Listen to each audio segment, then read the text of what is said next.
Welcome to ఆర్ఫే TV news. ప్రకృతి వ్యవసాయం ఎందుకు చేయాలి? NABARD DDM Vijaya Vihari. వైఎస్ఆర్ కడప జిల్లా ఒంటిమిట్ట మండలం చిన్నకొత్తపల్లి గ్రామ రైతులతో కలిసి జిల్లా మండల క్లస్టర్ ఇన్ఛార్జీలు సాధించిన విజయం. ప్రకృతి వ్యవసాయం చేస్తే దేశానికి సేవ చేసినట్టు, భారతీయ జీవన వైవిధ్యాన్ని పెంపొందించినట్టు, భూమికి కావలసిన పౌష్టిక పరిపూర్ణమైన పోషకాలన్నింటినీ కొన్ని అందించలేము. బహుధాన్య నవధాన్య రకాలను భూమిలో వేసుకుంటే సారవంతమైన భూమిని తక్కువ ఖర్చుతో చేసుకోవచ్చు అని సుస్థిర వ్యవసాయ కేంద్రం స్టేట్ కోఆర్డినేటర్ ఆదినారాయణ అన్నారు. 3 సంవత్సరాల క్రితం ఈ క్లస్టర్లో 2 ఎకరాలతో ప్రారంభించి ఈనాడు 30 ఎకరాల ప్రకృతి వ్యవసాయం రైతులతో మమేకమై చేయించగలుగుతున్నందుకు చాలా సంతోషంగా ఉన్నది అని క్లస్టర్ ఇన్ఛార్జ్ అనుష అన్నారు. ప్రకృతి వ్యవసాయంపై అధికారుల సూచనలు, రైతుల యొక్క అనుభవాలు వారి మాటల్లోనే విందాం. ఎందుకంటే మీ అందరూ తెలుసుకోవాల్సిన విషయం ఏంటంటే, మనం యూరియా ఏదైతే ఉందో అది సబ్సిడీ రూపంలో మనకి ప్రభుత్వం ఇస్తుంది. ఓకే, మనం యూరియా చాలా వరకు మనం విదేశాల మీద ఆధారపడి ఉన్నాం యూరియా దిగుమతిలో. సో మీరు యూరియా ఖర్చులు కానీ లేకపోతే పెస్టిసైడ్ ఖర్చులు కానీ తగ్గించారు అంటే మీరు దేశానికి సేవ చేసినట్టే.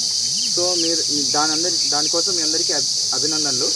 అలాగే మీ ప్లాట్ని అందరూ చూసి మిగతా వాళ్ళు కూడా ఇది ఇంప్లిమెంట్ చేస్తే అది చాలా లాభదాయకంగా ఉంటుంది రైతులకి. సో ప్రకృతి వ్యవసాయం అంటే ఏంటంటే ప్రకృతితో అనుసంధానమయ్యే చేసే వ్యవసాయం, ప్రకృతి కోసం చేసే వ్యవసాయం. మనం ప్రకృతితో ఎప్పుడైతే అనుసంధానం అవుతామో మన నేల బాగుంటుంది, నీరు బాగుంటుంది, గాలి బాగుంటుంది, అన్నీ బాగుంటాయి. అలాగే దీంతోపాటు రైతు ఆరోగ్యం కూడా బాగుపడుతుంది ఈ ప్రకృతి వ్యవసాయం చేయడం వల్ల. మీరు యూరియా మందులు కొట్టడం వల్ల తెలియకుండానే మీ ఆరోగ్యాలపై కూడా అది చాలా ప్రభావం చూపిస్తుంది. అట్లాగే ఇక్కడ ఈ ప్లాట్లో ఇంకొక విషయం మీరు గుర్తించాల్సింది ఏంటంటే దీంట్లో చాలా జీవ వైవిధ్యం అనేది ఏర్పడుతుంది. సో ప్రకృతిని మనం ఎప్పుడూ కంప్లీట్గా అర్థం చేసుకోలేము. సో ఇట్లా మనం ప్రకృతితో అనుసంధానమే వ్యవసాయం చేస్తే ప్రకృతే మనకి చాలా అందిస్తుంది ఫలితాలు. సో దానిలో ఒకటి ఏంటంటే జీవ వైవిధ్యం. ఇందాక మనకి వక్తలు చెప్పినట్టు చాలా రకాల సూక్ష్మజీవుల్ని మనం ఇక్కడ పెంపొందించడం జరుగుతుంది. మనకి భూమికి కావాల్సిన పోషకాలు చాలా ఉంటాయి, అన్నీ కూడా మనం షాపులో కొని తెచ్చి వేయలేము. సో మనం 4-5 మాత్రమే కొని తెచ్చి వేయగలం.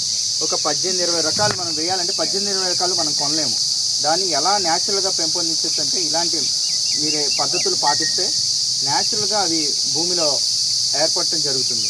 దానివల్ల రైతు ఖర్చు తగ్గించడం కూడా రైతు ఆదాయం పెంచడంలో ఒక ముఖ్య భూమిక పోషిస్తుంది. ముందు రైతు ఖర్చు తగ్గించుకుంటే రైతుకి ఆదాయం అనేది ఎక్కువ అవడం జరుగుతుంది. సో ఈ ప్రకృతి వ్యవసాయం గురించి నబార్డు కూడా చాలా ముందస్తుగానే ఆలోచనలు చేసింది. మనకు ఎక్కువ రకాల పంటలు దీంట్లో ఇందాక రవి చెప్పినట్లు పప్పు ధాన్యాలు ఉన్నాయి, చిరుధాన్యాలు ఉన్నాయి, సుగంధ ద్రవ్యాలు ఉన్నాయి. అన్ని రకాలు ఉండడం వల్ల ఏమవుతుందంటే భూమికి కావాల్సినటువంటి అన్ని రకాల పోషకాలు ఇందులో అందుతాయి మనకి. ఇంకొకటి అన్నిటికంటే ముఖ్యమైనది ఏమంటే భూమికి భూమికి తగలదు. ఎండకు ఎట్లయితే భూమికి తగలకుండా ఉండడం వల్ల ఏమవుతుందంటే సాయిల్ మాయిశ్చర్ అనేది పెరుగుతుంది భూమిలో. అంటే భూమిని పట్టి ఉంచే గుణం, తేమను పట్టి ఉంచే గుణం అనేది పెరుగుతుంది. మీరు ఇంకా పశువులు ఉన్న వాళ్ళు ఈ గడ్డి కూడా పశువులకు వేసుకోవచ్చు. వేర్ల ద్వారా కూడా చాలా రకాల పోషకాలు అందుతాయి. వేర్లు ఉంటే కూడా చాలా దానికి వేర్ల ద్వారా కూడా భూమికి పోషకాలు అందుతాయి మనకి. కాబట్టి ఈ గడ్డి, సజ్జ, జొన్న లాంటివన్నీ కూడా మన పశువులకు కూడా మేపుకోవచ్చు. అందరూ మనం ఆలోచించాల్సింది ఏమంటే భూమిని నిరంతరం 365 రోజులు పచ్చగా ఉంచినట్లయితే దిగుబడులు పెరుగుతాయి, పురుగులు తెగుళ్ళు బెడలు తగ్గుతుంది, మనకు ఆదాయం కూడా పెరుగుతుంది. ఇది ముఖ్యంగా సిఎస్ఏ సంస్థ, ఏకశిల రైతు ఉత్పత్తిదారుల సంఘం, నబార్డు ద్వారా ఈ సపోర్ట్ మనకు ఈ సంఘం నడుపుతుంది. నబార్డు సపోర్ట్ తోటి సిఎస్ఏ సంస్థ టెక్నికల్ సపోర్ట్ ఏజెన్సీ సంస్థ ముందుకు తీసుకెళ్తా ఉంది. ముఖ్యంగా న్యాచురల్ ఫార్మింగ్ పద్ధతిలో ఎలాంటి పురుగు మందులు, రసాయన ఎరువులు వాడకుండా మనం వ్యవసాయం చేసే దాంట్లో మొట్టమొదటి అంశం ఇది. భూమిని సారవంతం చేయాలా. భూమి సారంగా ఉందంటే మనకి ఏ రకమైన పురుగులు, తెగులు అనేటివి కూడా రావు మనకు. కాబట్టి భూమి సారం ఉండాలా, మొక్కకు పెరుగుదల వస్తుంది. వాటితో పాటు పురుగులు, తెగుల నివారణ కూడా మనకు దీనివల్ల జరుగుతుంది. అంటే రైతు తక్కువ ఖర్చుతో ఇప్పుడు మనం ఇంత బయోమాస్ అంటే ఇంత జీవన ద్రవ్యం భూమిలోకి రావాలి అనుకుంటే మీరు దాదాపు 10 ట్రాక్టర్లు ఎరువు తోలాలి. కానీ దీన్ని ఇది భూమిలోకి పోవడం వల్ల చాలా రకాల ఎకరాకు దగ్గర 9 నుంచి 10 టన్నుల ఎరువు భూమిలోకి వేసినట్టు అవుతుంది మనకి. పశువుల ఎరువు వేసేదానికంటే చాలా మంచి ఎరువు ఇది. మనకు భూమికి కావాల్సిన అన్ని రకాల పోషకాలు ఇందులో అందుతాయి. కాబట్టి భవిష్యత్తులో ఇంకా ఎక్కువ మంది రైతులు, మీ గ్రామంలో ఉన్న రైతులందరూ కూడా ఈ నవధాన్య పద్ధతిలోకి వెళ్ళి ఎక్కువ మంది రైతులు, ఇది ఎందుకంటే ఖర్చు తక్కువ, 1000 రూపాయలు మీకు అయిన ఖర్చు దీని మీద నాకు తెలిసి అంతే. ఈ ఒక ఎకరాకు ఒక ప్యాకెట్ 1000 రూపాయలతో తెచ్చింటారు. దాన్ని మనము ఇంత పచ్చగా ఇంత దమ్ము జీలగా ఉండగల అట్లా పై కొంత జీలగా కొంత జలుబు వేసుకుంటారు ఒక్కొక్కరు రైతు బట్టి. అయితే ఇప్పుడు మీరు కొంతమంది చేశారు, ఆ కొంతమంది చేసిన ఆ పైరు చాలా కనబడుతుంది. ఆ జలుబు జీలగా వేయడానికి దీనికి అదే ఇప్పుడు మొత్తం అంతా పొలం అంతా కూడా ఇదే మీద చేసాం. పంట ఎట్లా వస్తుందో పొలం ఎట్లా ముందు జలుబు జీలగా ఉండే. నా పేరు అనూష.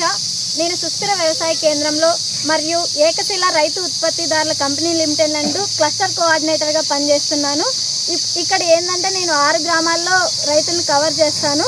ఈ 6 గ్రామాలకు సంబంధించి రైతులకు మొత్తం ప్రకృతి వ్యవసాయ పద్ధతుల గురించి, అదేవిధంగా ఏ విధంగా కొత్త టెక్నాలజీ పద్ధతుల గురించి రైతులకు తెలియజేస్తాను. ఇక్కడ మెయిన్ ఏంటంటే మన చిన్న కొత్తపల్లి గ్రామంలో 2 సంవత్సరాలు, నేను 1.5 సంవత్సరం నుండి మన సుస్థిర వ్యవసాయ కేంద్రంలో పనిచేస్తున్నాను. ఇక్కడికి ముందుగా వచ్చినప్పుడు కనీసం 1-2 రైతులు మాత్రమే ఈ బహుధాన్య విత్తనాలు సాగు అనేది చేసేవారు. వాళ్ళకి మనకు ఈ బహుధాన్య విత్తనాలు వేయడం వల్ల లాభాల గురించి వివరించి వీడియోలు చూపించి అందరూ చూస్తుంటే ముందు సంవత్సరం ఒక 6-7 మంది రైతులు ముందుకు రావడం జరిగింది. వాళ్ళ ఉపయోగాల గురించి ఆ రైతులను చూసి ఉపయోగాలు తెలుసుకొని మళ్ళీ ఈ సంవత్సరం మనకు మొత్తం 32 ఎకరాల్లో 15 మంది రైతుల వరకు ఈ బహుధాన్య విత్తనాలు సాగు అనేది చేయడం జరిగింది. మెయిన్ ఏంటంటే నేను ఈ నరసన్నగారిపల్లి, గంగపేరూరు ఇట్లా మన ఒంటిమిట్ట ఏకశిల నందు 6 గ్రామాలకి కవర్ చేస్తుంటాను. రైతులకు మీటింగ్స్ పెట్టి ఈ ప్రకృతి వ్యవసాయ పద్ధతుల గురించి, కషాయాల తయారీ గురించి, అదేవిధంగా మన ఎఫ్పిఓలో ఉండే బయో ఇన్పుట్స్ గురించి కూడా తెలియజేసి మన ఫీల్డ్లో